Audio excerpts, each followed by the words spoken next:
Sisi kota kali ini kita akan berkunjung ke sebuah kampung di kota Bandung bernama Kampung Babaan Rahayu. Berbeda dengan kampung lain, di sini ada lebih dari 20 rumah yang memproduksi roti.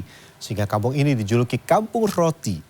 Apa saja jenis roti yang diproduksi di kampung ini? Kita simak Sisi Kota. Di salah satu titik di kawasan kota Bandung ternyata ada sentra pembuatan roti. Bahkan sentra pembuatan roti ini ternyata sudah ada berpuluh-puluh tahun lalu. Aneka jenis roti beragam dibuat dan juga dipasarkan di sentra roti ini. Anda penasaran? Saya juga penasaran. Langsung saja kita akan ke dalam untuk melihat bagaimana proses pembuatan roti di kawasan ini.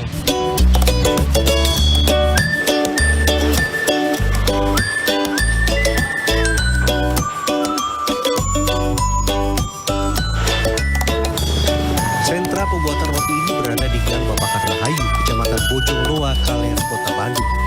Gang sempit ini berderet rumah yang memproduksi roti. Salah satunya Sawargi Bakery yang sudah ada sejak 1987. Saat ini produksi roti dikelola oleh generasi kedua. Sawargi Bakery fokus ke produksi roti isi kelapa atau roti kopior. Dalam sehari-hari lebih dari 500 kuintal adonan roti dibuat untuk menghasilkan lebih dari 3.000 bungkus roti kopior. Proses pembuatan roti terbilang sederhana. Tepung terigu akan dicampur dengan air dan margarin. Kemudian dihaluskan serta dibuat dengan bentuk memanjang. Setelah memanjang, barulah isian kelapa dimasukkan ke dalam adonan roti dengan alat khusus. Nah, salah satu yang khas di tempat produksi ini adalah roti dengan isian kelapa. Dilakukan secara praktis dan juga cepat karena hampir semuanya menggunakan alat termasuk juga memasukkan dari kelapa ke dalam rotinya. Nah, ini kelapanya ini bukan sembarang kelapa parut saja, tetapi sebelumnya sudah memasuki proses pemasakan mulai dari pencampuran gula, kemudian juga tepung beras, sehingga memang dari isian kelapanya ini punya rasa di setiap gigitan roti yang sudah dipanggangnya.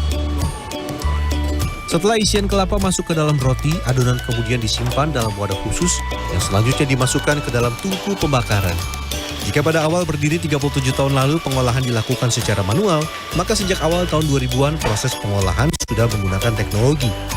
Harga roti di tempat ini dibanderol 2.100 saja dengan 6 potong roti. Pasarnya tidak hanya di kota Bandung, tapi juga di wilayah Garut, Majalengka hingga Sumedang. Nggak ada treatment spesial dalam pembikinan, cuman mungkin pemasarannya kan sasaran untuk pemasarannya ke menengah ke bawah. Jadi di pasar tradisional itu tetap ada. Sedangkan kalau untuk yang supermarket itu rata-rata udah hampir nggak ada. Jadi bertahannya tetap di menengah ke bawah. Tidak jauh dari Sawargi Bakery, lokasi berikutnya adalah rumah produksi roti Mekarsari 99. Sudah ada sejak 1999, rumah produksi ini fokus pada pembuatan roti tawar. Di sini, bahan baku dan proses pembuatan roti hampir sama dengan rumah produksi lainnya. Hanya saja yang membedakan adalah ukuran setiap roti. Roti yang sudah dihaluskan akan dipotong dengan ukuran tertentu, lalu dicetak berbentuk lonjong.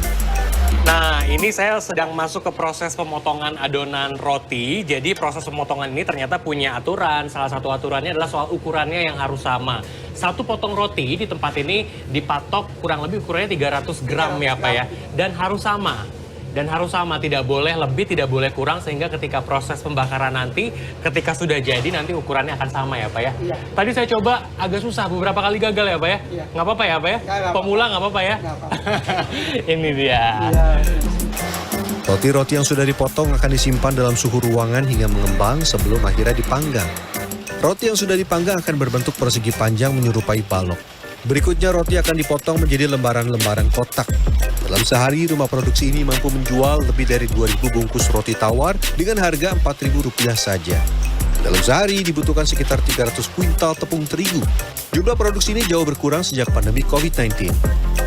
Karena banyak yang jual sekarang bikin roti, banyak saingan lah di pasarnya. Kalau dulu mah kan nggak ada, sekarang kan kayak roti pabrik-pabrik besaran gitu, yang banyak, itu aja. Iya. Awalnya kan 30 sak, sekarang kadang 20, 15, tergantung. Rata-rata roti yang dibeli para konsumen di tempat ini akan dijual kembali di warung atau tempat berjualan mereka. Seperti Uwep, hampir setiap hari ia membeli roti tawar sedikitnya 15 bungkus. Untuk dijual lagi, biasanya ya pemakainya, konsumennya itu tukang bubur kacang atau ya masyarakat biasa juga yang untuk sarapan gitu pagi kan gitu. Sentra roti ini sudah ada sejak 50 tahun yang lalu. Awalnya hanya ada 5 tempat produksi, hingga akhirnya berkembang menjadi sedikitnya 28 tempat produksi roti rumahan.